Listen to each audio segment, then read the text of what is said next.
Dans cette vidéo, je vous propose d'explorer les particularités de chaque couche d'une infrastructure informatique et les caractéristiques à étudier dans le cadre d'un projet de construction ou d'évolution d'une infrastructure informatique. Cette vidéo complète la précédente où, à l'aide de la notation Archimède, j'ai décrit simplement pourquoi nous avons besoin d'infrastructures informatiques et les critères généraux à retenir pour la phase de conception. Les infrastructures informatiques ne sont pas uniquement une affaire de DSI et d'informaticiens. Cela concerne aussi toutes les fonctions dans l'entreprise ayant un intérêt dans la performance opérationnelle. Si vous n'avez pas suivi la première vidéo, je vous invite à la regarder en suivant le lien dans la description. Dans cette vidéo, nous entrons dans le détail et nous commençons par nous demander pourquoi nous avons besoin de toujours plus d'infrastructures et de ressources informatiques.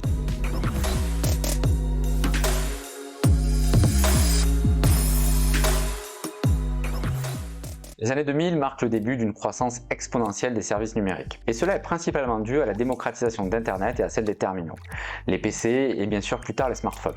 Mais quand on évoque des services numériques, de quoi parle-t-on et surtout pour répondre à quels besoins? Pour se rendre compte de la différence des usages, il suffit d'imaginer une personne lambda à la fin des années 90 ou au début des années 2000. À l'époque, Internet faisait ce bruit, était facturé à la minute et pouvait coûter des centaines d'euros par mois. La musique s'écoutait sur des CD et pour regarder un film en dehors de ce qui était diffusé sur les quelques chaînes de télévision, il fallait se déplacer dans un magasin pour louer un DVD. Quand on s'interrogeait sur quelque chose pour sa culture ou ses études, pas de Google, mais d'interminables recherches dans quelques collections de livres, de dictionnaires et d'encyclopédies. Mais petit à petit, les services se sont numérisés et les applications se sont multipliées avec plusieurs vocations. Gagner du temps pour se faciliter la vie, proposer toujours plus de choix, multiplier les sources d'informations et l'accès à de plus en plus de produits, personnaliser et adapter les expériences utilisateurs. Pour les entreprises et les organisations, la numérisation répond à des besoins qui ne sont pas vraiment nouveaux.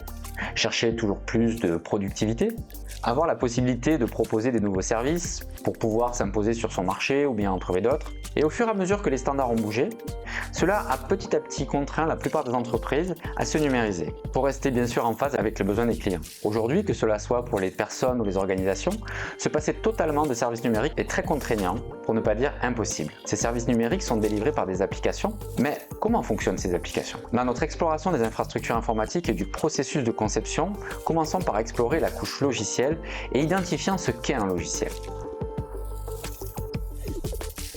Il existe une grande variété de logiciels, suite bureautique, applications d'entreprise, site internet, applications web, applications mobiles ou même jeux vidéo. Ce ne sont qu'une infime partie des types d'applications qui sont disponibles. Il n'y a pas de définition précise pour un logiciel ou une application. Je vous propose donc la suivante. Un logiciel est un programme informatique où plusieurs programmes travaillant de concert dans un but défini par son créateur, utilisable en étant interprété ou exécuté par un ou plusieurs ordinateurs.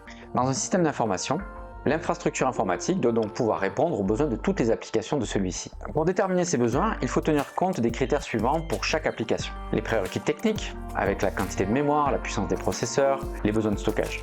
La gestion des ressources, il s'agit d'anticiper la croissance des besoins, notamment si une application est de plus en plus utilisée. Les applications de support, nous avons évoqué implicitement les applications utiles aux utilisateurs, mais il existe aussi tout un écosystème d'applications nécessaires au bon fonctionnement du système d'information, et qu'il faut évidemment intégrer. Les annuaires, logiciels de sécurité, les serveurs divers comme serveurs de messagerie, etc. etc. L'architecture des logiciels est un point important que je ne détaille pas aujourd'hui, mais pour simplifier, retenez ceci. On retrouve en général trois services dans les applications. L'interface avec les utilisateurs, l'intelligence métier et le stockage des données.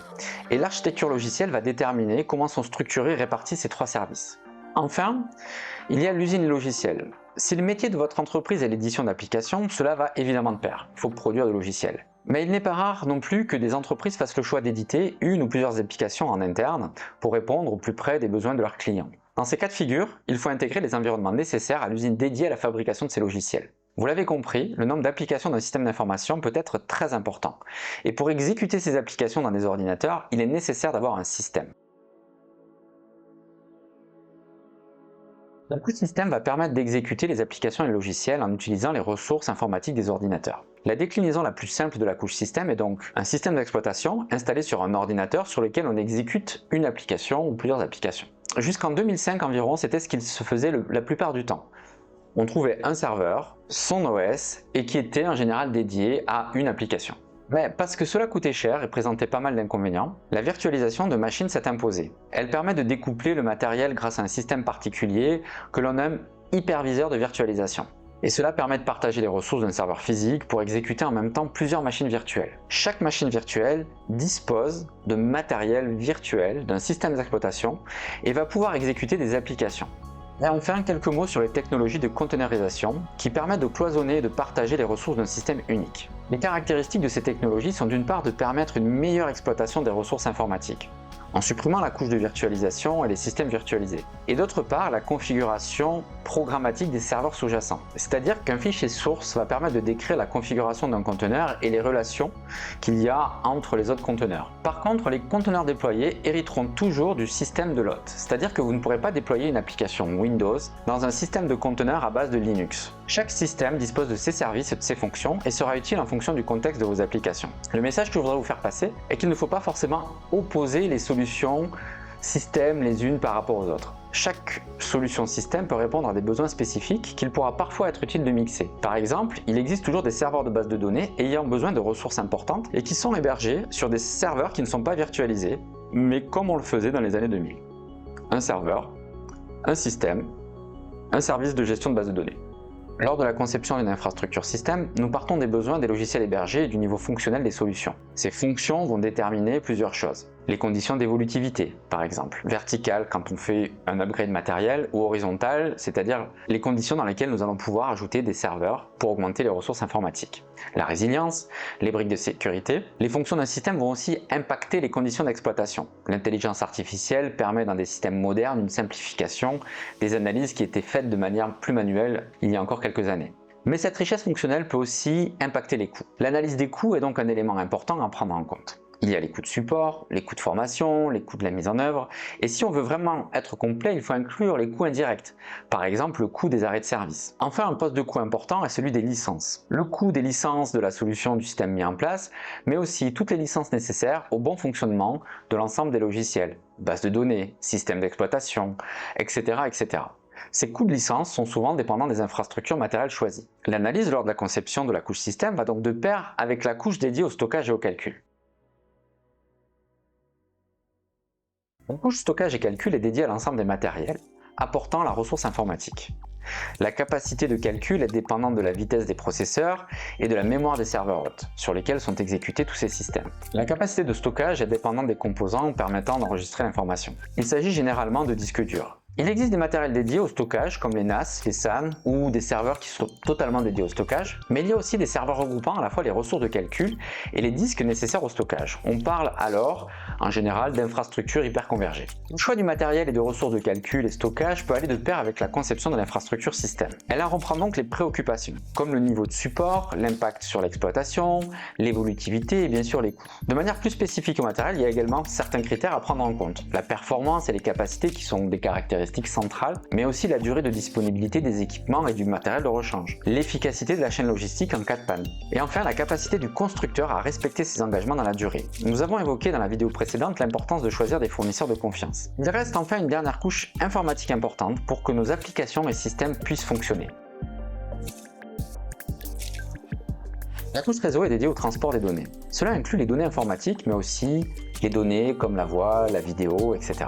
L'infrastructure réseau a pour fonction de connecter le matériel informatique aux différents réseaux, qu'ils soient locaux ou distants, et a une fonction importante dans la sécurisation du système d'information. Les réseaux locaux, ou LAN pour Local Area Network en anglais, sont réalisés grâce à des matériels qu'on appelle switch ou commutateurs. Ces réseaux sont à haute vitesse ou très haute vitesse. Ils relient chaque équipement au système d'information entre 1 gigabit pour les postes de travail et plusieurs dizaines de gigabits pour les cœurs de réseau. Le cœur de réseau est le point central où les serveurs communiquent entre eux. La connexion au réseau distante, elle, se fait via des passerelles. On parle en général de réseau fourni par un opérateur ou un fournisseur d'accès à Internet. Ce type de réseau peut être dédié à un usage particulier, par exemple pour la téléphonie sur IP, ou fournir l'accès à un réseau plus global comme Internet. Les routeurs sont les matériels qui ont pour fonction de relier tous ces réseaux entre eux, qu'ils soient locaux ou distants. Enfin, la couche réseau a une fonction centrale de sécurisation des réseaux à travers des équipements de type pare-feu ou des applications dédiées à la sécurité. La qualité des équipements réseau, leur paramétrage l'arbitrage dans les règles de l'art et le choix des opérateurs sont donc de première importance. Ils permettent à votre système d'information d'avoir un fonctionnement optimal. À l'opposé, un réseau négligé ou inadapté peut entraîner des dysfonctionnements et des effets de bord non négligeables. De superbes applications avec une infinité de ressources informatiques seront malheureusement gâchées par un réseau inadapté. Cela reviendrait à conduire une Ferrari sur un chemin de terre. Dans la théorie ça marche, mais c'est pas vraiment fait pour et cela peut conduire à casser le moteur ou à faire une sortie de route. Pour la conception de l'infrastructure réseau et le choix du matériel, il s'agit des mêmes préoccupations que lors de la conception de l'infrastructure des systèmes et des ressources informatiques. En tenant compte des spécificités de performance du matériel dédié au réseau, comme par exemple le débit, la latence, le fond de panier ou la capacité de commutation, idem concernant le choix de vos fournisseurs d'accès internet, de téléphonie ou fournisseurs de réseau. Choisissez des partenaires qui vous ressemblent ou qui travaillent avec des personnes qui vous ressemblent. Nous avons exploré l'ensemble des couches informatiques d'une infrastructure, mais il reste à évoquer un dernier point important. Il s'agit de l'hébergement physique dédié aux infrastructures informatiques. Les équipements informatiques n'ont besoin que d'électricité et de câbles réseau. Et il arrive encore que l'on retrouve des choses comme ça ou bien comme ça. Et cela peut marcher un temps, disons. Cependant, si le système d'information a de l'importance pour votre activité et si vous souhaitez maximiser l'utilisation des matériels et minimiser les interruptions liées à l'environnement, alors cela nécessite la conception de locaux dédiés. Il peut s'agir de data centers ou centres de données, mais pour des entreprises de taille moyenne, des salles dédiées à l'hébergement peuvent suffire. Ces lieux fournissent l'alimentation énergétique, le refroidissement, le contrôle d'accès et la protection nécessaire aux ressources informatiques. En dehors des spécificités de votre activité, le choix et l'équipement des locaux sera en général guidé par plusieurs critères. Tout d'abord, vos besoins en hébergement d'infrastructures informatiques, évidemment. Plus le nombre de matériel à héberger sera important, plus il impactera sur la surface et par conséquent, le dimensionnement des pièces dédiées à l'hébergement de vos matériels. Le second critère est l'acheminement des réseaux énergétiques. Les courants forts vont alimenter électriquement votre matériel, les courants faibles correspondent au câblage et à la localisation de vos équipements réseau. Enfin, chaque matériel émet de la chaleur. Il faudra donc prévoir un circuit de refroidissement qui permettra d'évacuer toute la chaleur cumulée. Chacun des réseaux énergétiques, il faudra déterminer le niveau de résilience et éventuellement construire des réseaux secondaires avec des équipements de secours. Troisième critère est l'évaluation du niveau de risque et la mise en œuvre de dispositifs de sécurité adaptés couvrant plusieurs domaines. La protection contre l'intrusion, le contrôle d'accès au site, la sinistralité et l'évaluation du risque d'incendie, d'inondation ou même le risque sismique.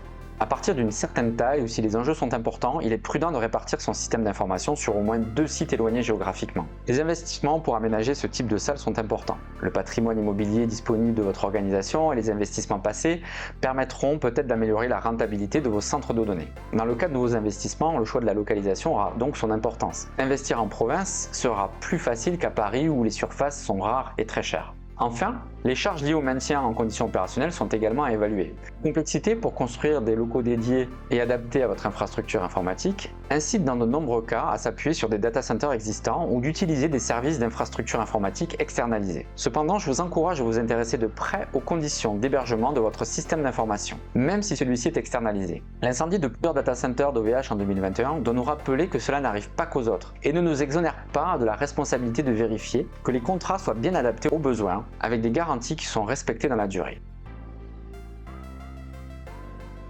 Comprendre les infrastructures informatiques est important. Même si vous faites appel à des infrastructures cloud ou des applications hébergées en SaaS, il y a toujours des infrastructures informatiques sous-jacentes. En comprendre les conditions d'hébergement, c'est vous assurer de choisir les bons services. Et un bon service, c'est un service que vous comprenez et qui s'adapte à vos besoins. N'oubliez pas, la solution technique reste un moyen d'atteindre les objectifs de votre organisation et rarement une finalité. Cette seconde vidéo sur les infrastructures informatiques et leur conception se termine. J'espère qu'elle vous a plu. Si c'est le cas, n'hésitez pas à m'en faire part dans les commentaires et à vous inscrire à ma chaîne. Si vous souhaitez en savoir plus sur le langage de modélisation Archimate que j'ai utilisé dans cette vidéo, je vous invite à vous inscrire sur mon site à l'adresse suivante simplicity.fr/Archimate pour une initiation vidéo gratuite de 2 heures. Archimate permet, à l'aide d'un langage de modélisation simple, de faire les liens entre la stratégie de l'entreprise, les processus métiers et bien sûr la modélisation des systèmes d'information. Ce langage de modélisation est utile tant pour documenter, analyser, simplifier, voire faire abstraction de certains concepts parfois complexes. En attendant de vous retrouver bientôt sur mon site ou sur ma chaîne, je vous remercie d'avoir suivi cette vidéo jusqu'au bout et vous dis à très bientôt.